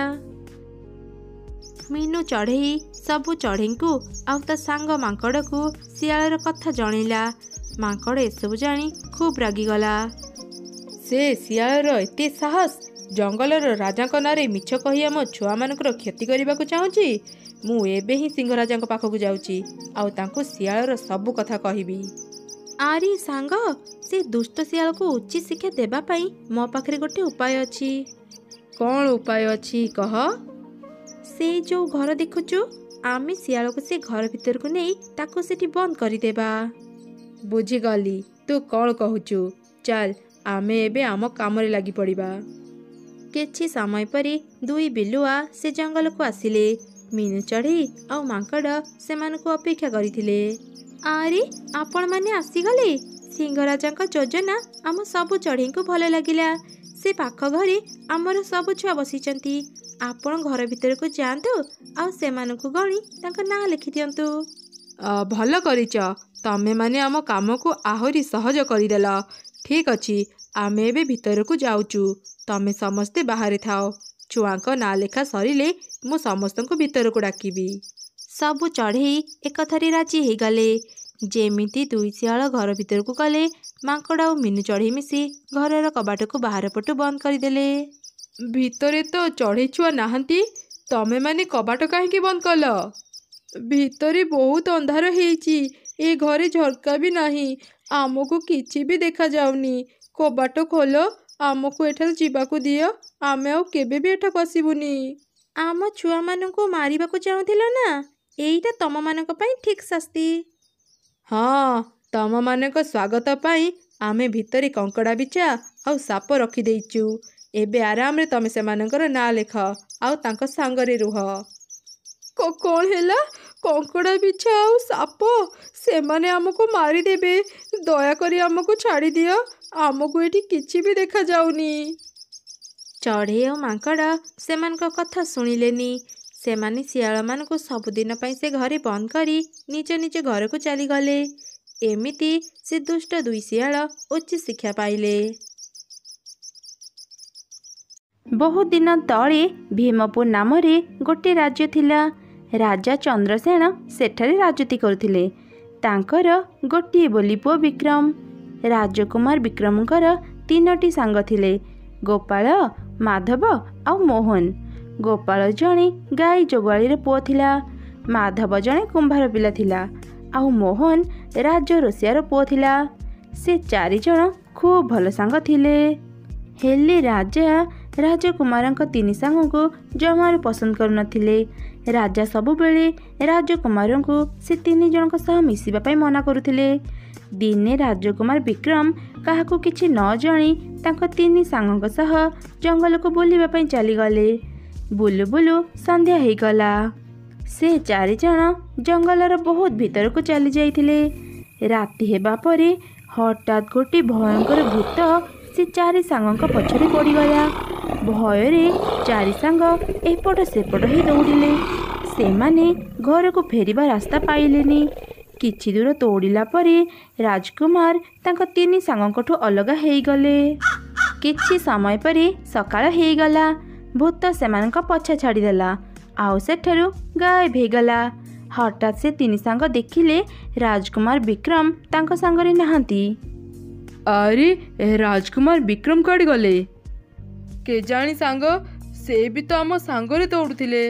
हे भगवान, राजकुमारଙ୍କ ବିନା ଆମେ ଘରକୁ କେମିତି ଫେରିବା? ରାଜା ଏସବୁ ଜାଣିଲେ ଖୁବ୍ ଜୋରେ ରାଗିଯିବେ। ନା ନା, ଚାଲ ସମସ୍ତେ ମିଶି ରାଜକୁମାରଙ୍କୁ ଖୋଜିବା। ତିନି ସାଙ୍ଗ ରାଜକୁମାର ବିକ୍ରମକୁ ଖୋଜିବା ଆରମ୍ଭ କଲେ। ବହୁତ ସମୟ ଖୋଜିଲା ପରେ ବି ସେମାନେ ରାଜକୁମାରଙ୍କୁ ପାଇଲେନି। ସେପଟେ ରାଜକୁମାର ବିକ୍ରମ ଦୌଡ଼ୁ ଦୌଡ଼ୁ ଘଞ୍ଚ ଜଙ୍ଗଲ ଭିତରକୁ ଚାଲି ଯାଇଥିଲେ। ହଠାତ୍ ସେ ଗୋଟେ ଗୁମ୍ଫା ଦେଖିଲେ। ରାଜକୁମାର ସେ ଗୁମ୍ଫା ଭିତରକୁ ଗଲେ। ସେ ଦେଖିଲେ ପଲଙ୍କ ଉପରେ ଜଣେ ସୁନ୍ଦର ଝିଅ ଶୋଇଛି। ରାଜକୁମାରଙ୍କ ପାଦ ଶବ୍ଦରେ ସେ ଝିଅର ନିଦ ଭାଙ୍ଗିଗଲା। କିଏ କିଏ ତୁମେ? ତୁମେ ଏଠାକୁ କେମିତି ଆସିଲ? ମୁଁ ରାଜକୁମାର ବିକ୍ରମ। ମୁଁ ଆଉ ମୋର ତିନି ସାଙ୍ଗ ଜଙ୍ଗଲକୁ ବୁଲିବା ପାଇଁ ଆସିଥିଲୁ। ଗୋଟେ ଭୂତ କାରଣରୁ ଆମେ ଅଲଗା ହେଇଗଲୁ। ମୁଁ ବାଟବଣା ହେଇ ଏଠାକୁ ଚାଲି ଆସିଲି। ହେଲେ ତୁମେ କିଏ? ଏ ଘଞ୍ଚ ଜଙ୍ଗଲରେ ତୁମେ ଏକୁଟିଆ କ'ଣ ପାଇଁ ରହୁଛ? ମୁଁ ଗୋଟେ ଅଭାଗିନୀ ରାଜକୁମାରୀ। ମୁଁ ଛୋଟ ଥିବା ବେଳେ ଗୋଟେ ଅଶୁଣୀ ବୁଢ଼ୀ ମୋତେ ଚୋରି କରି ଆଣି ତା ଝିଅ କରି ରଖିଛି। ତମେ ଏଠାରୁ ଚାଲିଯାଅ ରାଜକୁମାର, ନହେଲେ ସେ ଅଶୁଣୀ ବୁଢ଼ୀ ତମକୁ ବି ମାରି ଖାଇଦେବ। ନା ରାଜକୁମାରୀ, ତୁମେ ବନ୍ଦୀ ହେଇ ଅଛ। ମୁଁ ତମକୁ ଏ ରାକ୍ଷସୀ ପାଖରୁ ନିଶ୍ଚୟ ମୁକ୍ତ କରିବି। ରାଜକୁମାର, ଏହା ଅସମ୍ଭବ। ସେ ଅଶୁଣୀଙ୍କୁ ମାରିବା ଏତେ ସହଜ ନୁହଁ।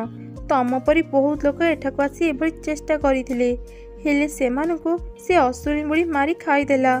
ତା ମରିବାର ରହସ୍ୟ କେହି ବି ଜାଣିନାହାନ୍ତି, ଏମିତିକି ମୁଁ ମଧ୍ୟ ଜାଣିନି। ସେ ରାକ୍ଷସୀ ପରା ତୁମକୁ ଝିଅ କରି ରଖିଛି। କଥା ଛଳରେ ତାଠୁ ତା ମୃତ୍ୟୁର ରହସ୍ୟ ଜାଣିବାକୁ ଚେଷ୍ଟା କର। ଠିକ୍ ଅଛି ରାଜକୁମାର, ଯଦି ଆପଣ ଚାହୁଁଛନ୍ତି ମୁଁ ଆପଣଙ୍କ ପାଇଁ ଥରୁଟି ନିଶ୍ଚୟ ଚେଷ୍ଟା କରିବି। ଏବେ ଆପଣ ଲୁଚି ଯାଆନ୍ତୁ, ସେ ରାକ୍ଷସୀର ଆସିବା ସମୟ ହେଇଗଲାଣି।